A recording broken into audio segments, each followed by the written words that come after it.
Marvel's Spider-Man is probably my most played game ever. I 100%ed this game 3 times on PS4, including the DLCs, and the remastered releasing on PC was just the right excuse for me to once again replay. One of my favorite games of all time, and in my opinion, one of the best games ever made. And it all starts with the music, because from the moment you first turn on this game, you know you're in for a banger. When someone says Spider-Man music, I think of this. Spider-Man, Spider-Man, does whatever a spider can. This. And even this. But most importantly, I think of this.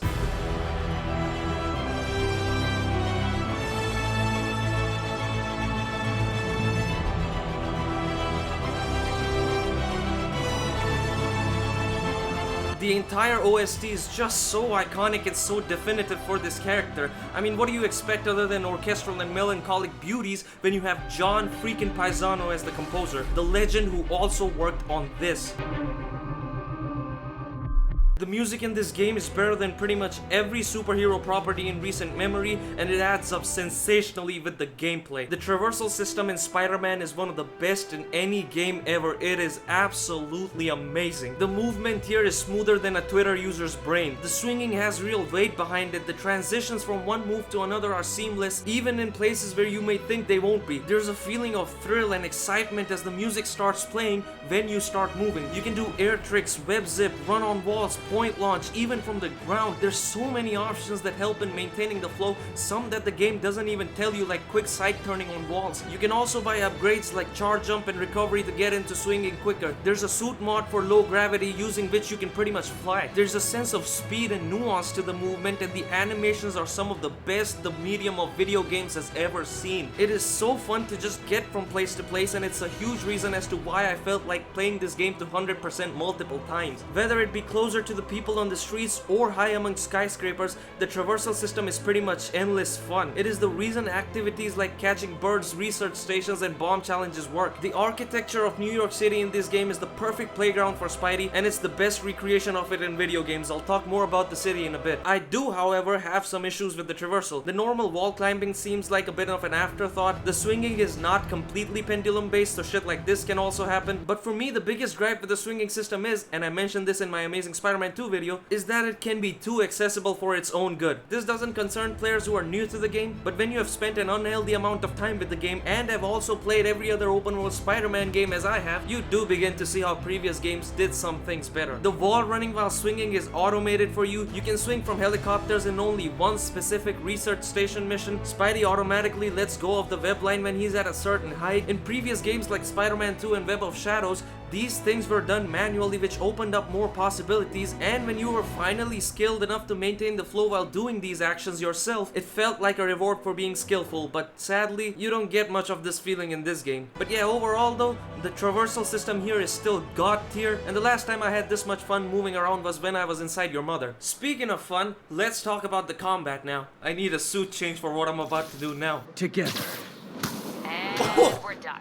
He just disappeared. I stopped pulling my punches. First things first, yes, it is better than the Arkham games, and if you say this game copied Arkham's combat simply because it has a button to dodge, then you, my friend, are an idiot, because in that case, Arkham is the one who copied Spider-Man 2, which did that shit back in 2004. Get your illogical hating ass out of my As I was saying, the fighting in Spider-Man is pure hard-hitting, fast-paced joy. There are so many moves and so many combat options available to you with an astonishing amount of depth. You can bounce off of walls, web strike to close gaps, slide under enemies, launch off of them, swing kick, launch them into the air, and do aerial attacks, and the list just goes on and on and on. Plus, you can also unlock more moves for both traversal and combat in the skill trees, which have just the perfect amount of depth for a game like this. And the best part is, pretty much every upgrade feels like it's valuable, so the progression has satisfaction, unlike my last relationship. The environments play a big role as well, as you can stick enemies to surfaces and straight up yeet shit at them, which realistically would be enough to kill them, because you know, enemies automatically getting stuck to walls when knocked off a building really doesn't matter when I can throw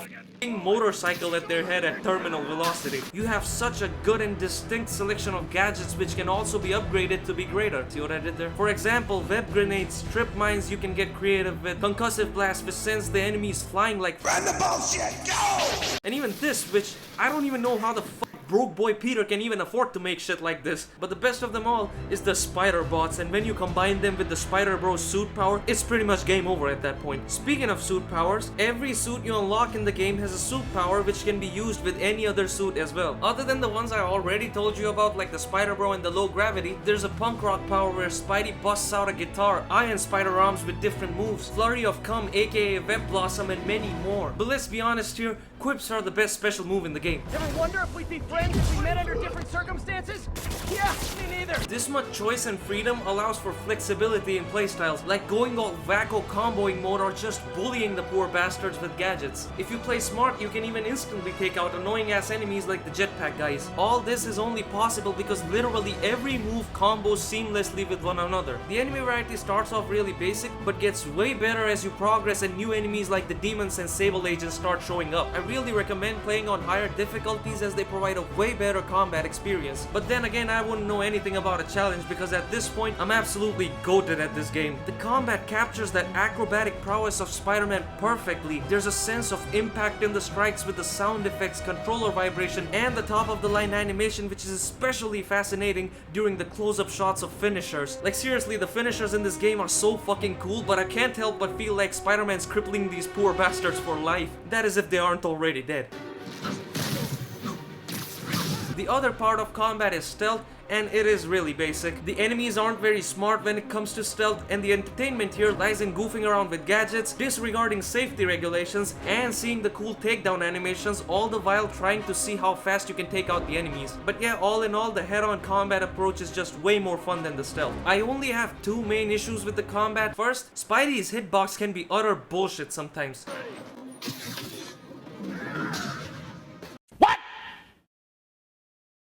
Second, and this is only specific to the PC Remastered release, at times Spidey just refuses to do finishers when using a controller and just ends up looking like dumbass man instead. Other than that, this is most definitely one of the most fun combat systems out there, especially in terms of open world games. Now before we get to the open world, I have to talk about the visuals because graphically, this is one of the best looking games ever made. Even the original PS4 release looks better than majority of other games. The textures in every place are handled with care, the lighting is absolutely gorgeous and borrows really well from different Spider-Man movies in terms of mood and tone depending on the time of day. Like the golden glow look of the sunset looks like Raimi's iteration, while the nights look like Webb's iteration of New York respectively. Spider-Man also has some of the best character models for the main characters as well as other NPCs. The performance is also really well optimized across all platforms. That is not to say that the game is bug-free though. Damn. Sable really hired the best of the best. What the fuck is happening right now? Man, why does my guy Andrew always get the worst end of the stick? The open world map here is huge, and it is actually baffling how much detail is packed into it. When you start walking amongst and interacting with the people in the bustling streets of New York, you start to realize and appreciate how alive this recreation of it feels. There's a sense of density associated with the city of skyscrapers, and it's nothing like Web of Shadows, but the city also evolves over time. It's fun to see the different changes to New York as you progress through the story. The map is filled to the brim with Easter eggs, and I'm just glad that we live in a game where I can take pictures like this. Speaking of pictures, the photo mode here is also one of the most expansive ones I've ever used, and there is so much you can play around with here to get some absolutely stunning shots. Your shots are so good. I'd love to shoot you sometime. Peter Parker. Peter.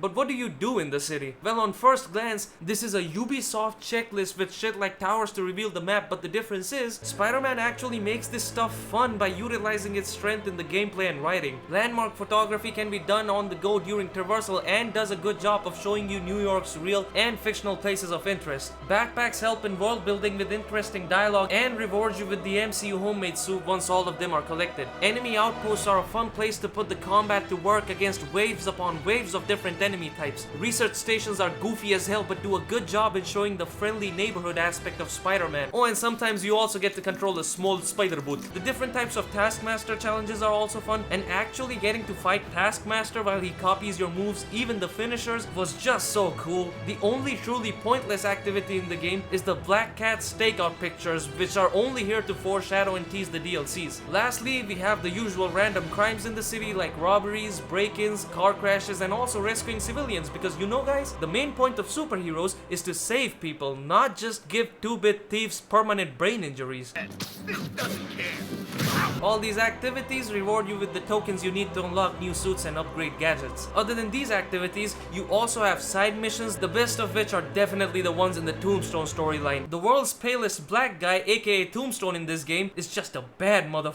A menace, bro. The rest of the side missions though aren't very good and were definitely better in Miles Morales, mainly because of the exaggerated swagger of a black teen. It gives me goosebumps every time he does. And now, it is finally time we talk about my personal favorite thing about the game, the story. Marvel's Spider-Man begins with one of the best superhero openings of all time, with a slow camera pan telling you everything you need to know about Peter's life without a single spoken word, then turns into the biggest dopamine shot that rejuvenates your inner child and brings the biggest smile on your face. Then it seamlessly transitions into gameplay as you proceed to take down the Kingpin himself, Wilson Fisk, or as the Web of Shadows Spidey puts it, the fattest man in crime. You defeat him in a rather romantic fashion. So, should we kiss now? And then the story deals with the fallout of putting away a crime lord who kept the wannabe pushers of the city in check. Of course it all goes to shit as the power vacuum allows new gangs and supervillains to rise. In all honesty, this is practically a perfect Spider-Man tale that is handled with so much care, love, and above all else, sincerity. This is a tale about a mature Spider-Man who's been at this superhero thing for 8 freaking years. It's a story about a Peter Parker who's not just a boy but an adult who faces consequences for his actions while struggling to maintain his 2 separate lives. It feels personal and is the best interpretation of this character since the Raimi trilogy and the Spectacular Spider-Man. Yeah, I know. The story is the reason the main missions work so well. There's very few games where the plot and missions tie together and serve each other this well. The excellent writing goes together with the gameplay like peanut butter and jelly. When you engage with these villains in awesome boss fights, they carry weight because you know their motivations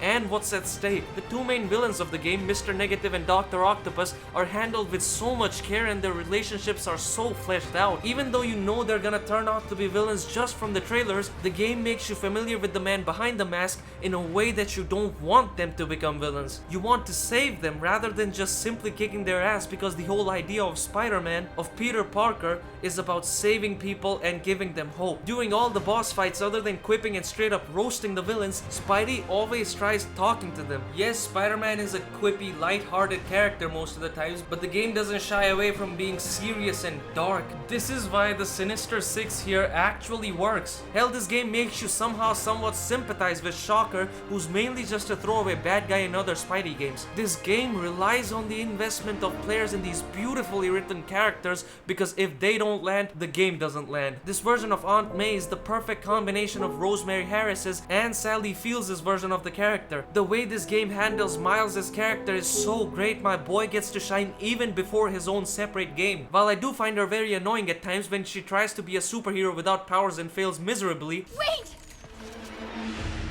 Mary Jane's chemistry in this game with Peter is so good, it's infectious, man. The relationship feels real and the game has so many moments with these two where I just had a big old smile on my face.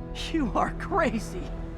You're amazing. Nah, that's Andrew Garfield, bro. A character like Silver Sable, who I really disliked in the main game, gets some depth in the DLCs. Gameplay-wise, I really don't like Miles' and MJ's stealth sections. Sure, they get a little more tolerable as you get different equipment to use, but they still aren't very fun. Story-wise though, they show a person with no superpowers in life-threatening situations contrasting really well to playing as an extremely experienced and powerful Spider-Man. It also helps that the acting performances from everyone are superb, especially my boy Yuri Lowenthal, because Yuri Lowenthal doesn't just act as Spider-Man, he is Spider-Man, and he has been ever since the days he voiced this character in the Amazing Spider-Man 2 mobile game. Hell, the crazy son of a bitch even recorded all his in-game lines twice for when Spider-Man is relaxed and when he's active. He brings so much passion, charm, and realness to this role, and that makes it even sadder that his performance was bogged down by bootleg Tom Holland in the remastered version of the game. John Bubniak fit in perfectly as a 23-year-old Peter Parker, not to to mention he looked like the love child of Toby, Tom, and Andrew. This Peter, however, barely looks older than Miles. The reason the developers gave for changing the face is that the new face is more expressive, yet when you actually compare the two, you realize that the new face has the expressiveness of a brick wall. But coming back on the web, the set pieces here are a fucking work of art with the most beautiful cinematography since The Amazing Spider-Man 2. Seriously, the big blockbuster action scenes in this game are the best the superhero genre has seen since the Raimi Spider-Man trilogy. Every time I go back to this game and experience these thrilling, innovative, bombastic moments, I'm filled with the same amount of excitement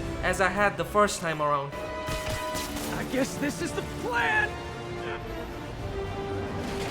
This game is a blessing to fans like me who grew up on this character. We all get depressed, we all get heartbroken, but the bravery in rising above these traumas and doing what's right is what defines who we are. So in a way, we're all Spider-Man, and this game understands that. This game's story understands the relatability, the very essence of this character. It understands the unreal decency of Peter Benjamin Parker, his willingness to sacrifice what he desires for the good of other people. And it has moments of those other people returning the favor, helping and saving the superhero. This is the modern version of Spider-Man kids should look up to. I've played this game so many times, but the ending of the main story still somehow manages to bring tears to my eyes. I'm sorry if I'm sounding too hyperbolic and emotional all of a sudden, but this story and this game in general means so much to me. Sure, some previous Spider-Man games do some things better than this game, but I don't think any of them provide as much of a complete package experience as this game. Marvel's Spider-Man is a love letter to everything Spider-Man. It is the rare case of a company putting their heart and soul into a project to make something extraordinary, and I will forever be grateful for the fact that I got to experience it. From the bottom of my heart,